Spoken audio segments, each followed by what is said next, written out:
Olá, eu me chamo Maria Eduarda Reubst. Estou finalizando a sexta fase do curso técnico integrado em eletrotécnica e faço parte do projeto de pesquisa e desenvolvimento de um drone que preenche os requisitos da Fórmula Drone da SAI Brasil. Uma breve introdução sobre os VANTs, que são os veículos aéreos não tripulados, que são os drones. Eles têm ganhado muito espaço no mercado tecnológico nos últimos anos. As suas atribuições estão ligadas a várias coisas, né? E algumas delas é a possibilidade de monitoramento remoto através de filmagens, a entrega de cargas e objetos, que inclusive nos últimos anos foi feita a primeira, teve o primeiro órgão entregue através de um VANT, auxílio em missões policiais e até mesmo entretenimento. Então, com isso nós temos um ganho pessoal, que é quando a pessoa atribui esse conhecimento a si, de forma a se entreter, e um ganho social, que é quando os governos utilizam dessas ferramentas para servir de maneira mais eficiente a nós, a sociedade. O crescente consumo desses equipamentos fez com que houvesse a necessidade de aperfeiçoamento no seu desempenho, no desempenho de um drone, assim como a implementação de novas funcionalidades. E é nesse cenário que nós nos encontramos. Surgem aí, então, as competições estudantis, que visam, né, instigar o interesse no estudo dessas aeronaves, assim como a troca de conhecimento entre os alunos e desenvolvimento de novas tecnologias.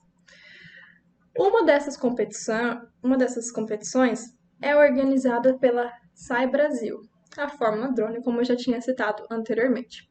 Apesar de, neste ano de 2020, não competirmos na Fórmula SAI, o nosso drone ele foi construído com todos os requisitos da competição para que em um possível retorno nós já tenhamos tudo independente. Então, nós dividimos a equipe em mecânica, montagem, programação e voo, para a conclusão, então, de todos os estágios com uma melhor eficiência. A mecânica, o Giotto vai falar pra gente agora. Então, sou o Gabriel Giotto, estou na sétima fase de eletrotécnica, e eu fui a pessoa responsável por fazer o projeto mecânico do drone, que em grande parte está sendo um upgrade direto do drone utilizado na competição do ano de 2019, porém estamos fazendo uma otimização, né, direta. No caso, a gente está pegando as peças, analisando os seus defeitos, que a maioria delas quebraram, então a gente olha, vê onde quebrou, faz alguns testes, no caso, se baseia nos testes que a gente fez no ano passado, e melhora elas, no caso, visando sempre a uma resistência mecânica maior e uma modularidade, né, que é a nossa grande filosofia de design, que, como eu falei, as peças quebram bastante, a gente sempre tem que ficar trocando elas e, às vezes, tu tem uma peça que tu precisa fazer uma melhoria exclusivamente nela e tu não quer mudar todo o projeto do drone, então a gente tenta fazer cada uma das peças projetadas ser totalmente independente das outras. Isso facilita e muito no manuseio do drone do dia a dia. O melhor exemplo disso seria um dos maiores avanços que a gente fez, que foi um encaixe entre a haste e o protetor da hélice, de forma com encaixe mecânico simples, que permite que a gente remova ela caso o protetor seja danificado. Isso economiza muito tempo. Por exemplo, se o drone der uma encostada em uma parede, normalmente o protetor de hélice é a primeira coisa que vai quebrar, ele é projetado para isso, então não é um problema. Então só tem um clipezinho, tu tira o clipe e coloca o outro, tá mostrando uma imagem desse mecanismo aí, provavelmente. Então isso acaba facilitando muito a nossa vida. Obviamente, dá uma vantagem competitiva, mas também uma conveniência muito grande de quem está trabalhando todo dia, mexendo nele, montando e desmontando, que é basicamente um ritual pra gente, montar e desmontar o drone umas 10 vezes cada pessoa, que acontece, tu sempre acha um problema novo, cada vez que tu monta e desmonta tu acha um problema, dá pra colocar um parafuso mais pra lá, dá pra deixar mais espaço, então... e tudo isso é favorecido pela construção do nosso drone, que é formato de sanduíche, onde a gente tem duas placas de fenolite. Fenolite acaba sendo um material comumente utilizado para PCB e placas de circuito, que tem excelentes aspectos mecânicos, ele é bem leve e resistente, é mais do que a gente precisa. A gente acaba utilizando também ele como a placa de distribuição de energia da nossa bateria para os motores, que economiza espaço, né? A gente não precisa fazer outro circuito para fazer essa distribuição. E esse sanduíche, né, ficam essas duas placas, então, e dentro ficam a bateria, com o case da bateria, que é basicamente uma gaveta que foi desenvolvida, porque a bateria é meio que a coisa mais pra você ter no drone, então tu precisa de ter uma coisa para manter ela firme lá dentro, para não afetar a estabilidade. E como tu troca a bateria também com bastante frequência, a gente tenta fazer um sistema de gavetinha que favorecesse isso, né? Tirar e colocar a bateria com bastante praticidade, que na hora da competição isso é frequente, as trocas de bateria são comuns, já que a autonomia dela não é tão grande. E não faz sentido colocar uma bateria maior, porque é muito mais pesada e acaba afetando o drone negativamente. E também a parte, como eu falei, que teve mais foco, que a gente ficou quase 2 meses desenvolvendo, foi a haste, que teve bastante atenção, porque foi a peça que teve mais problemas no drone do ano passado, já que foi a que a gente desenvolveu mais rápido. Foi um pouco contra-intuitivo isso, mas é o que a gente precisava para ter as coisas feitas. Então, a gente teve todo esse processo que acabou com uma integração de várias partes, como eu falei, o protetor da hélice, e também o pezinho, o trem de pouso, como a gente também na imagem, isso foi relativamente complexo de fazer no software.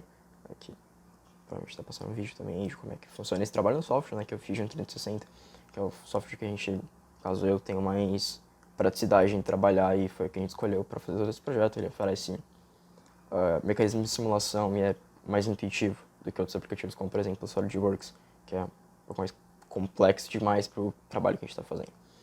Então, esse pezinho foi basicamente a maior evolução que a gente fez. Ele proporciona... Ele acaba reduzindo a altura do drone, isso facilita em muitas provas. Mas, em geral, o nosso drone é muito, muito similar ao drone da competição do ano passado. Apenas melhorias diretas para, obviamente, ele não quebrar tão fácil, embora a gente sabe que isso vai acontecer. E também ter sempre essa vantagem competitiva. Então, passo a palavra de volta aí para Maria Eduarda. Na montagem, nós selecionamos as peças que melhor correspondiam às nossas necessidades em resistência mecânica e peso. Então, cortamos a placa de distribuição de energia, que em nosso caso é o corpo central do drone, e de acordo com os parâmetros estabelecidos, e alocamos um circuito de distribuição de energia, que distribui energia da bateria para os outros componentes do drone, que é a placa controladora de voo, os ESCs, que são os controladores de velocidade do motor, e outros componentes eletrônicos. Após essa montagem, nós iremos programar e configurar a placa controladora de voo paralelamente com o rádio controle, para obtermos, enfim, o voo do drone.